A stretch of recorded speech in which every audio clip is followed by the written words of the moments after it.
The college football experience, Kansas Jayhawks 2022 season preview episode on the Sports Gambling Podcast Network, presented by WynnBET. Bet $50 at WynnBET. Get $200 in free bets. Bet big, win bigger with WynnBET. Download the WynnBET app now or visit wynnbet.com.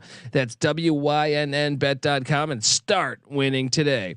We're also brought to you by Sleeper. You already play fantasy on Sleeper, but now you can win cold, hard cash with their brand new over-under game. Just head over to sleeper.com/SGP on your phone to join the SGPN group, and Sleeper will automatically match your first deposit up to $100. That's sleeper.com/SGP. We're also brought to you by us. Yes, the SGPN app is live in the App Store and Google Play Store. It is free to download, and you'll have access to all of our free picks and podcasts from there. But also, we just relaunched our own merch store where you can get all of your favorite SGPN gear. Just go to store.sportsgamblingpodcast.com. And remember to grab the SGPN app for free and let it ride. Hey, this is Eric Metcalf. You're listening to SGPN. Let it ride.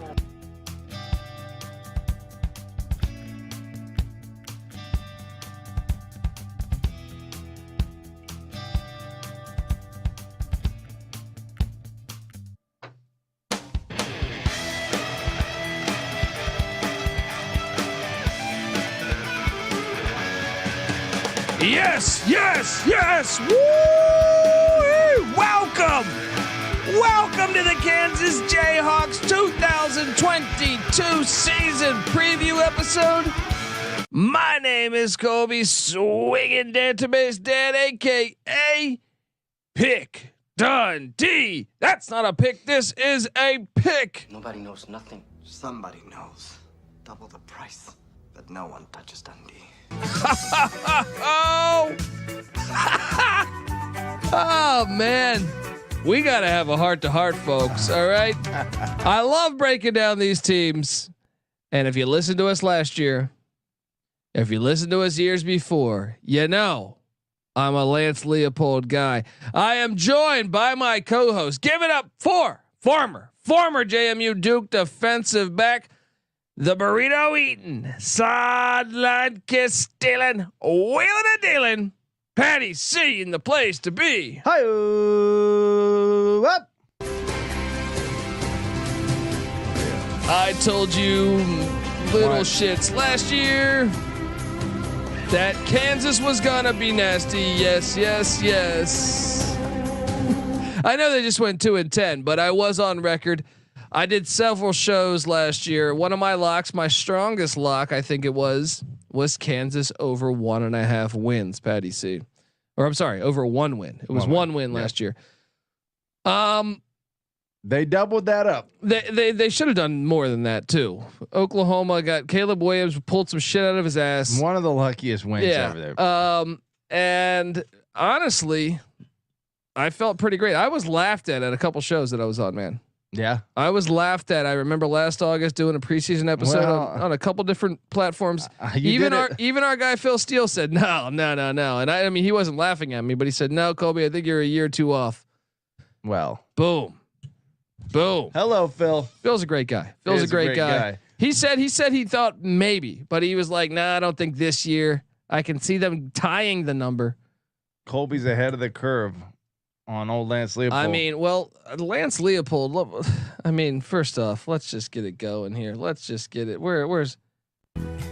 This is the Kansas Jayhawks, Patty C. Gale Sayers, once a very proud program. John Riggins, Pepper Rogers, Mark Mangino, Jake Sharp. I mean, what's the corner for Talib? What is it? Had the pick 6 against Virginia Tech. Yeah, I know you're talking about. I'm drawing a blank. He's an announcer now. What? Talib? I don't know what the hell. The corner. Yes, for the Broncos. He's a beast. I'm drawing a blank on his name right now. Aqib Talib. Yes. Yep. This program, and shout out to the Kansas Jayhawks basketball program. Remember, we also host the college basketball experience. We talk college basketball year round. And we talk college football year round here. So subscribe to both. And hopefully you're on YouTube. You can see the sweet ass graphics. Shout out to the SGPM graphics team for this nice Kansas Jayhawk graphic. Subscribe on YouTube, folks. Patty C. this program, remember Mark Mangino? He was a Mike Leach guy. Where Mike Leach is a friend of the program, so I like to take a moment to say, remember when Kansas went to they were bowl eligible 1, 2, 3, 4, 5 out of 6 years, and they fired him. Unbelievable. 5 out of 6 years. Number 7 in 2007 with a 12-1 record, an Orange Bowl victory. 3-1 in bowl games he was too.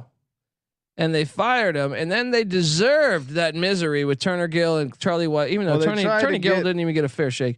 They tried to get another portly coach in there with Charlie Weiss. It didn't work out like they had in mind. And then you even had, I mean, they were trying every single thing. They even had the Les Miles situation going on there. The only thing on my mind, Gene, was pussy. But no, they finally got it right with Lance Leipold. I love this hire. It happened. That's another thing you got to consider last year, Petty C. This team hasn't won more than 3 games since 2009.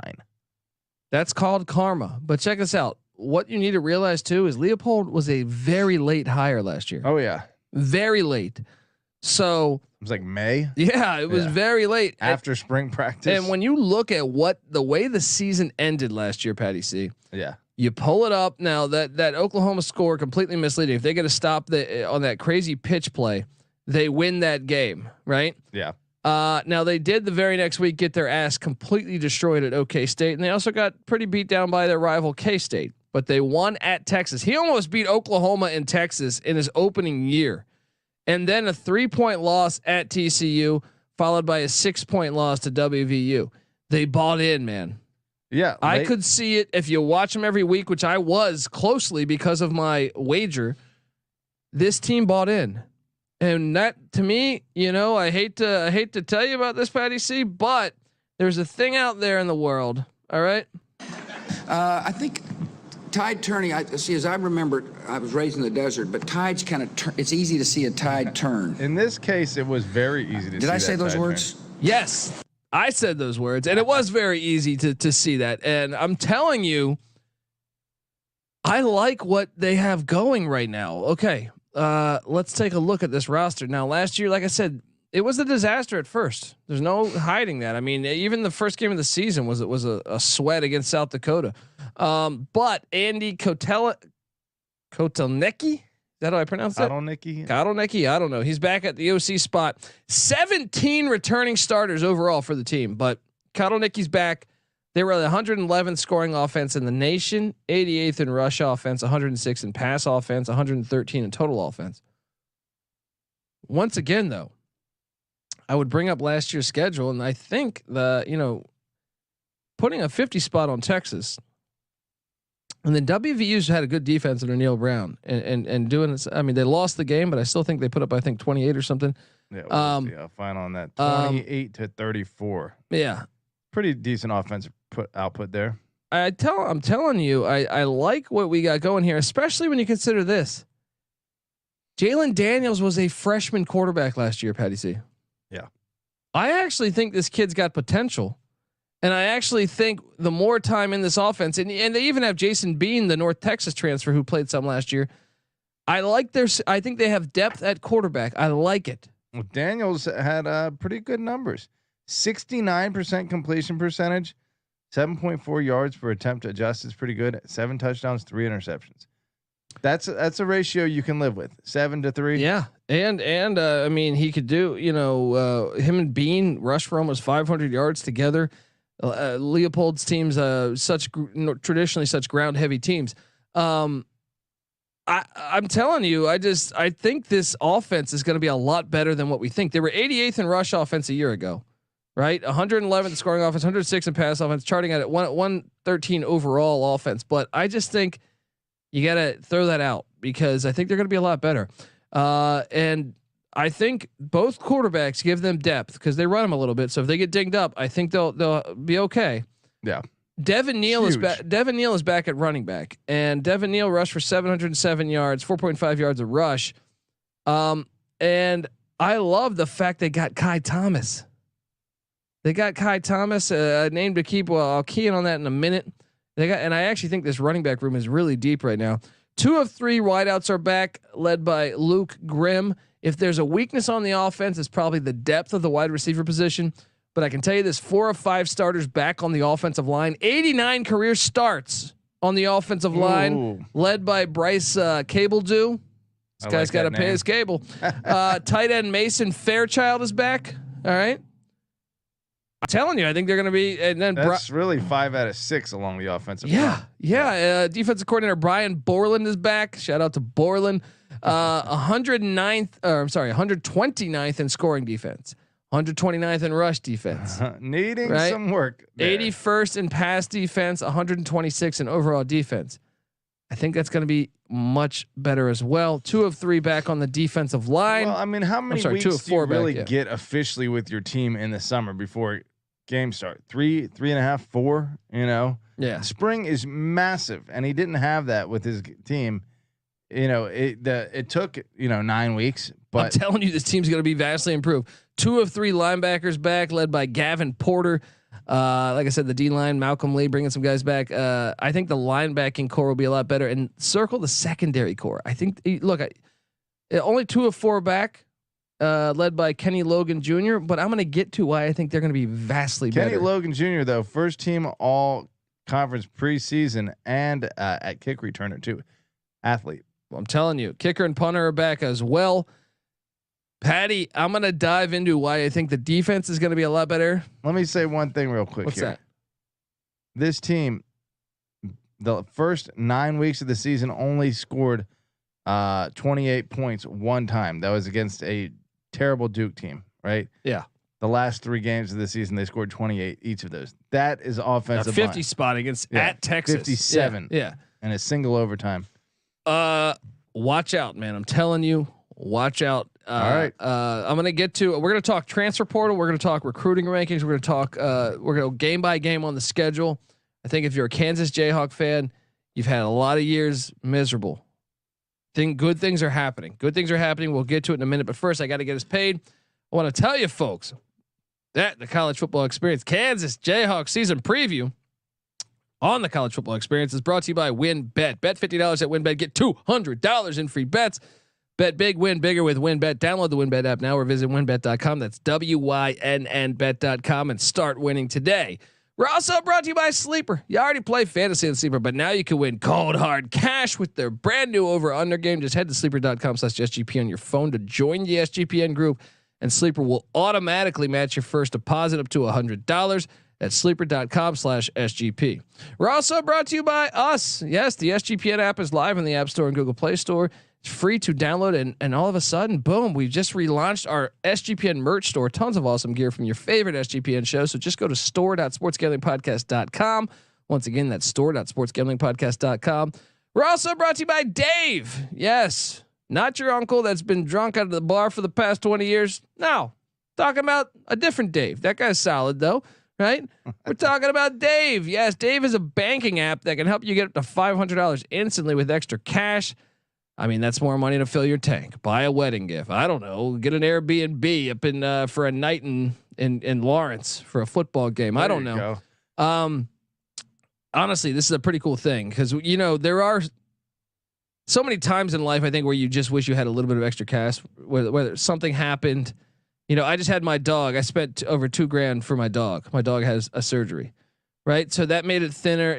I was like, shit, now I gotta, everything else I gotta cut back on spending a little bit, and if I just had this extra money like Dave, I didn't know Dave was there at the time. Now I do. Dave's so next time, man. Let me pose another situation. Yeah. You're sitting at home watching your TV. Kansas, right, decides they're going to whoop Oklahoma and make it a super competitive game. They open the stadium up for all fans. You go there, but you realize, hey, I don't have enough money for concessions. Boom, Dave. Bam. Next thing you know, you get a hot dog, a beer, all that good stuff. Yeah, and there's no interest. There's no credit check needed. So download the Dave app from the App Store right now. That's DAVE. Sign up for extra cash or for an extra cash account and get up to $500 instantly. For terms and conditions, go to dave.com/legal. Instant transfer fees apply. Banking provided by Evolve, a member of the FDIC. We're also brought to you by IP Vanish. Did you know that browsing online using incognito mode doesn't actually protect your privacy? That's right. Without added security, you might as well be giving away all your private data to hackers, advertisers, your ISP, and other prying eyes. That's why here at SGPN Studios, we use IP Vanish VPN, and it makes it truly, easy to stay private and secure on the internet. IP Vanish lets you safely browse the internet. I can't talk. By encrypting 100% of your data. That means your private details, your emails, your passwords, your communication, your browsing history, and more will be completely shielded from falling into the wrong hands. Even your physical location will be hidden. IP Vanish makes you virtually invisible online. It's really that simple. Go to ipvanish.com/SGP and use the promo code SGP and claim 70% off your savings. That's ipvanish.com/SGP. All right, folks, we're back talking Kansas Jayhawk football. I can't wait. I can't wait, Patty C. I am super, super excited to watch this team. And, I watched them each week last year, and I can tell you this.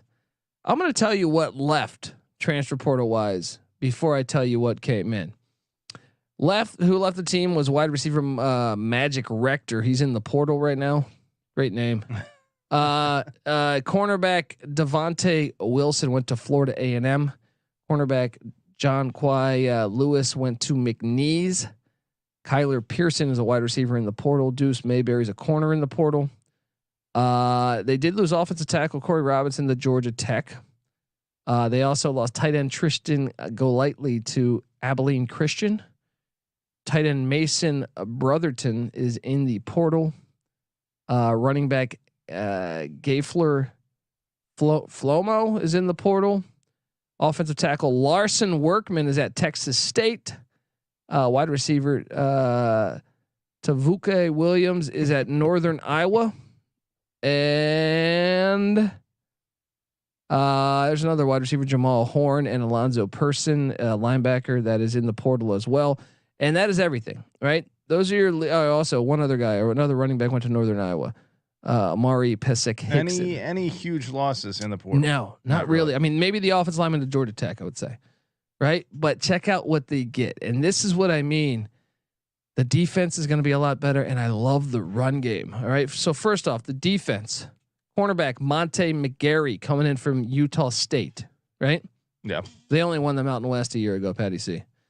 Nice pickup. Safety Marvin Grant from Purdue. He's a projected starter, right? Offensive lineman DeAndre Dearden from Buffalo. So he brought in a bunch of Buffalo guys last year. He still brings in a couple this year too, right? Yep. Still has some pull up in Buffalo. Yeah, wide receiver Douglas Emilian from Minnesota, right? Offensive lineman Dominic Pooney, right? D2, right? Linebacker Lorenzo McCaskill from Louisiana Lafayette. They only won the Sun Belt, and I think this is a key addition for them. Nice, right? So for the defense right now, Monte McGarry, Utah State, safety Marvin Grant, Purdue, linebacker Lorenzo McCaskill from Louisiana, right? He also adds safety Jarrett Paul from Eastern Michigan, where he played some time. This is a huge get right here, in my opinion. Running back Kai Thomas from Minnesota. He was good last year at Minnesota, and now with Ibrahim coming back, he transfers over to Kansas. So I think this run game, and they also added Sevion Morrison from Nebraska. They have three good backs, in my opinion, right? Defensive end Lonnie Phelps comes in from Miami, Ohio. Offensive tackle Nolan Gortzka from Buffalo, another Buffalo guy. Safety Craig Young from Ohio State. Patty C. He's a penciled in starter. There you go. Right. Get you some Buckeyes over there. Linebacker Eric Gilliard from UCF. Cornerback Kalen Gervin from Michigan State. Linebacker Wheeler from Michigan. They went out and really stacked up this defense. I just think they're going to be a lot better. This is 1, 2, 3, 4, 5, 6, 7 Big Ten guys that they're getting to transfer over there from some pretty decent programs. Yeah, no, I'm telling you, this defense is going to be, and the fact that you got to remember they didn't have spring ball, so they get all this now, and I believe they're buying in. I'm telling you, this team, it's going to be a lot better. Talk to me about recruiting rankings, Patty. Well, they have a long way to go there because they have been over the last 5 years nationally 60, 70, 61, 63, and 66. So consistent, but out of the 10 teams in the Big 12, they have been 8th, 10th, 10th, 9th, and 10th. Within the composite rankings nationally, 72, 74, 72, 73.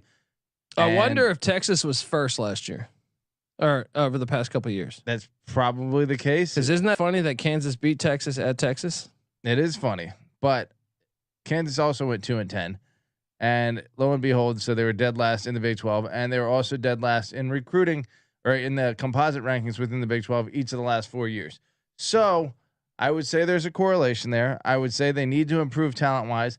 Looking at the total talent score, it's even though their ranking is the same, it appears that they're getting closer from a talent perspective to the teams. They used to be way behind, even the second worst team, but now they're getting closer talent wise. It's easy to see a tide turn. Let's get into it. All right, because I can tell you this. The evidence has been falsified. It's impossible. I never broke the law.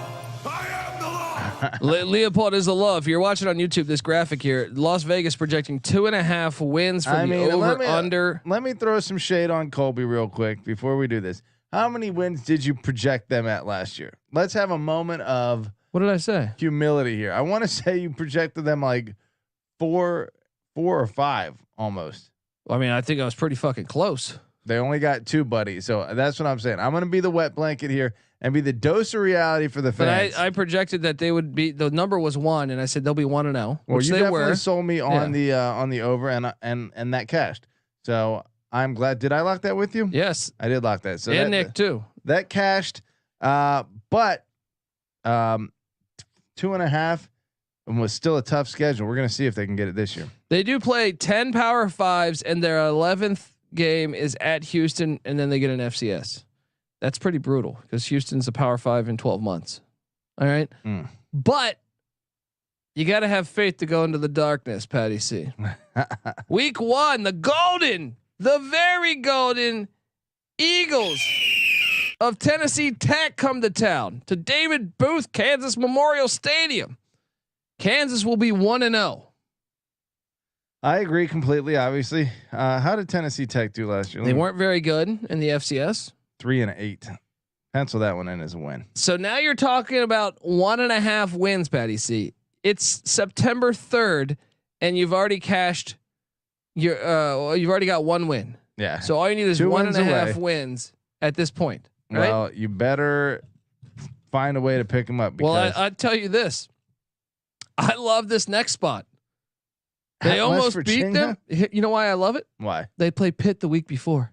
Oh, WV. If West Virginia beats Pitt, it is the greatest letdown spot ever, perhaps, as far as playing West Virginia, because they haven't played Pitt in like 15 years. Sure. It is the most perfect letdown spot. The fans will be up for it, but West Virginia does get 9 days to prep because that Pitt game's on a Thursday. Still, you want to talk about potentially coming out flat if they beat Pitt. Now, if they lose to Pitt, then I think Kansas loses this game, right? But I still think it is a great spot in a way. Yeah, I agree. I'm going to say this: between at West Virginia and at Houston, they get 1. I'm not. I got them at 1 and 2. West Virginia was 5-7, right? Or 6-6 last year, or what? What was West Virginia? I believe they were 5-7 last year. Let me double check that. But yeah, 6-7. And they only beat Kansas by like what, 3 or something? They 6. beat Kansas by 6. Watch out, buddy. In Lawrence, look, this is West Virginia. He didn't have spring ball last year. It's not an easy. That is huge. It's massively important. Yeah, it could be competitive. I'll give you that. But I'm not giving them over West Virginia and Morgantown yet. And pull up Houston's schedule. Now I know Houston, they looked great last year, right? 12 wins. They went 0-1 against the Big 12, against a Texas Tech team that only won 5 games. Who's that great win that you circle for Houston last year? Let me dial that up. Their schedule was trash. Mark my words. Mark them. They're gonna upset. Mark them. It's coming. One of the two. They're gonna be 2-1. Houston most impressive performance might have been playing Cincinnati within 2 scores, or within 15 points in the conference championship game. I don't think they're gonna get either one of them, but I think week 4 there's a decent opportunity. In fact, I'm going to pencil this one in. I think there's a shot you cash the over at the end of September. So Duke comes to David Booth Stadium on Saturday, September 4th. That's a win. I'll tell you what, if this team is 3-1 at the end of September, I mean, I got them at 2-2, so I guess that's not so crazy. Yeah, I'm telling you, watch out, buddy. All right. We have been warned. At West Virginia and at Houston, Colby, you are a clairvoyant. If ECU took Houston to overtime in Houston, how far is Kansas from ECU? Wait, say that again. Last year in I think late October or early November, ECU took Houston to overtime at Houston. Yeah, and fumbled away the game. Actually, they should have won it before overtime. Sure. I mean, how much different is Kansas to ECU right now, Patty C? I would say in the national rankings, probably not much different. In fact, even though like if you were setting a line, if Kansas and ECU are playing on a neutral site tomorrow, what would you say? East Carolina by 3, 5, 5. Okay, yeah, 5.5. Just want to let you know. Composite 73. That's an average team nationally, like from a talent standpoint. Even though it's last in the conference, it's not that bad. Well, and when you factor in Lance Leipold, yeah, he's just 2-10. But check out that coaching record, Patty C. What? Oh, you yeah. see that All screen time? right there? What do we got? So he's 2-10 last year, but 148-49. There you go. You're gonna fade that. All right, we'll see how to work out for those haters last year who laughed at me on the show. All right. The most gung ho Kansas fan outside of the state. I'll tell you this: if I'm 2-2 after September, they cash in the first 2 weeks of October. They get Iowa State and TCU in Kansas Memorial Stadium. They almost beat TCU last year in Fort Worth. They get them here. They cash the over. I've cashed my ticket. I'm going to make this prediction. By October 8th, the end of October 8th, we have cashed the over on this win total. I would say TCU likely represents the best opportunity for them. A rebuild for TCU. Sonny Dykes running a slightly different system. I mean, Max Duggan is still there. That's a good quarterback they got there. Doesn't really fit the system though. For throwing the ball around, no, it does not. It'll be interesting. I think. I mean, if I can't project any one of these as a win right now, but I can say that I am confident that they'll find a win somewhere within the rest of the schedule. But we can keep going. Well, I mean, by the time October 8th happens, I think they're looking at, in my opinion, a 3-3 record, maybe even 4-2. Okay. Right. 3-3 probably more likely. 3 seems possible. At which point you'd have cashed halfway through the season. They have a brutal back-to-back away stretch here. At Oklahoma, followed by at Baylor. Yeah, they will lose both of these by 5 touchdowns. That's what we thought last year with Oklahoma and Texas. Leipold has a great way. He's a great motivator against those programs. Yeah, I'm telling you. That's true. Watch out. I'm still taking Oklahoma and Baylor though, so I would have them at 3-5 or 4-4, right? Yeah. They get a bye week. They're home to Oklahoma State. Circle this one as a upset watch right here. Okay. Are you calling it an upset though? I'm just saying, hear me out on this. Oklahoma State was incredibly lucky last year. Boise State returned a fumble for a touchdown. They ruled the guy down from the whistle. It was not the case. That was a fumble. And if you look, Oklahoma State beat Missouri State, Bobby Petrino in the FCS by 7. They beat Tulsa by 5. All right. They were a very fortunate team, I thought, throughout the season. Yes. Does Gundy do a great job? Yeah. But I still think, and they lose their defensive coordinator. They got hit with the transfer portal a little bad. Look, I'm just saying. Team beat Notre Dame in the bowl game. Is Notre Dame good? They went 11-1 last year. Oh, they played Noah. They haven't played back-to-back away games in 30 years since Joe Theismann was there. They're not beating Oklahoma State. I think they could. I think especially they get a bye week for it too. Okay, I'm penciling that in as a loss. And then they're at Texas Tech. That has some potential there. I think they could get both. The Texas Tech last year wasn't pretty. They lost 41-14. That's a huge gap to new coach though for Texas Tech. That's true. Joey McGuire. There you go. Show me the money. What about November 19th? actually, I do think this represents another opportunity for them for a win. Do I think they'll get? They're hosting the Texas Longhorns. I think Texas is probably out for revenge in this game.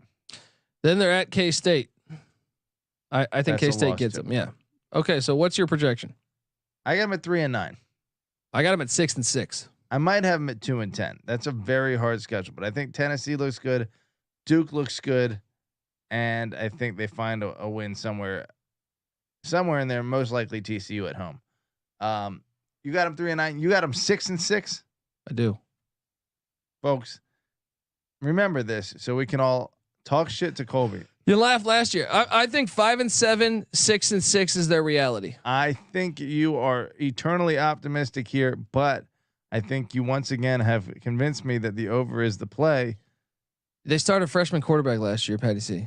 They didn't have spring ball. They do. They had true. a lot of things working against them from the start. Halfway through the season, right? Jalon Daniels. Yeah. And then for Jason Bean, yeah. And 70% completion percentage, almost 7 touchdowns, 3 interceptions, and they scored more than. And the defense, they're just so much more talented defensively now than they were last year. And their philosophy, more time to hammer that home. What did you say? His backfield had done at Buffalo. Oh man, well they had Jared Patterson, Kevin Marks. They also had McDuffie, the running back now at Georgia Tech. They rushed for. I don't remember you said, the number. Patterson rushed for 1,800 yards. Yeah, Marks was and like in the same year, Marks rushed for 1,500. They had two 1,500-yard backs in the same backfield, and another guy that transferred. And if you go back the year prior to that, they have their quarterback that is playing tight end now. I think in the NFL. I'm drawing a blank on his name right now. He was a mobile quarterback, Tyree Jackson. Okay. Yeah. That was a run that I actually think it's better to compare that with Daniels / Bean because they run the ball too at the quarterback spot. Telling you, watch out for the look. What makes you think that Houston was so good last year? That just penciled in. Like I get it. Houston went 12-2. That we should congratulate that. But at the same time, they had an 8-point win against Navy.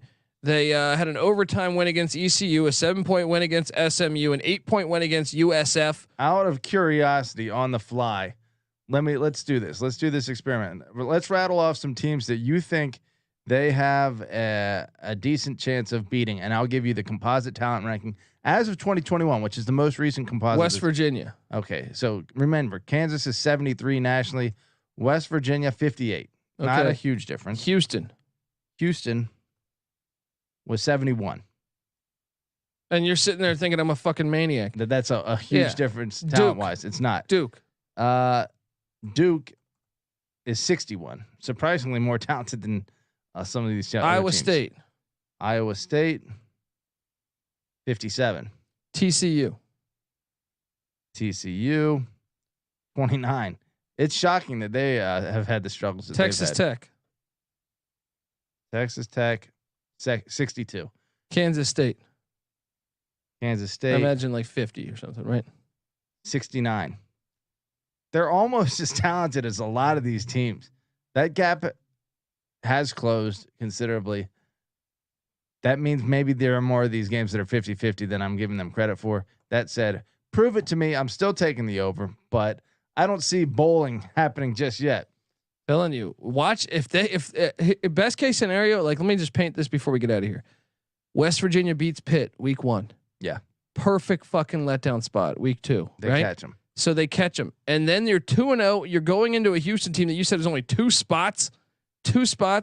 Ahead of them on the composite talent rankings. Or let's just say they lose the Houston game and then they get Duke and they're 3-1, right? Well, then they get Iowa State and TCU at home. I think those are winnable games. Yeah.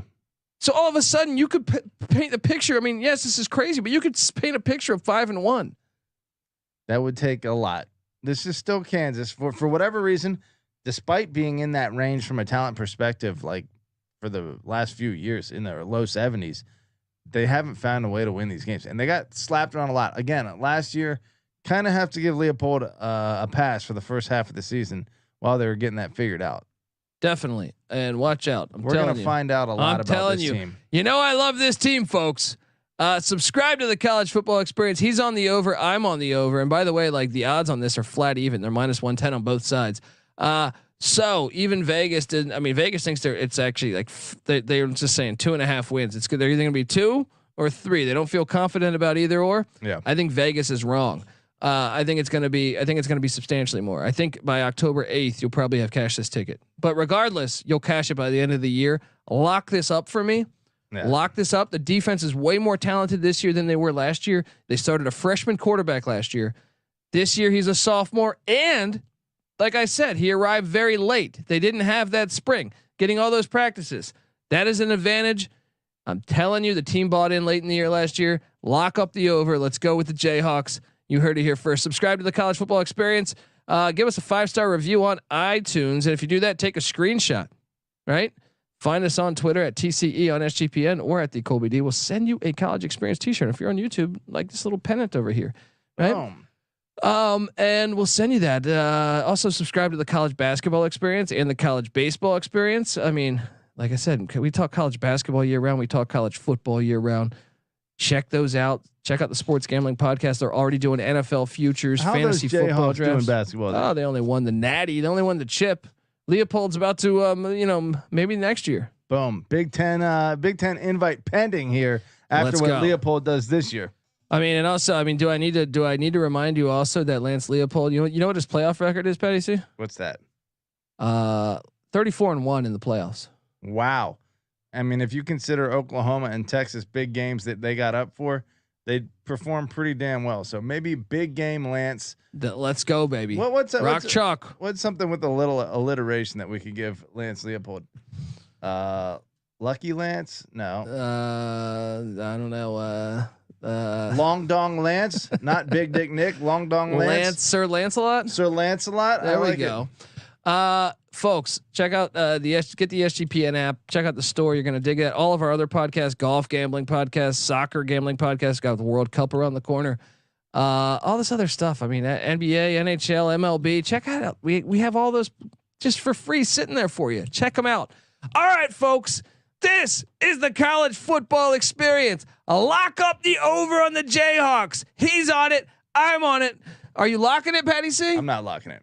Last year you locked it. What happened? Should I lock this? Yes. I'll ride Colby's confidence again. I do think they're going to hit the over, but I'll ride you with the lock. Boom. This is the College Football Experience. You better start thinking about yours. And we out of here.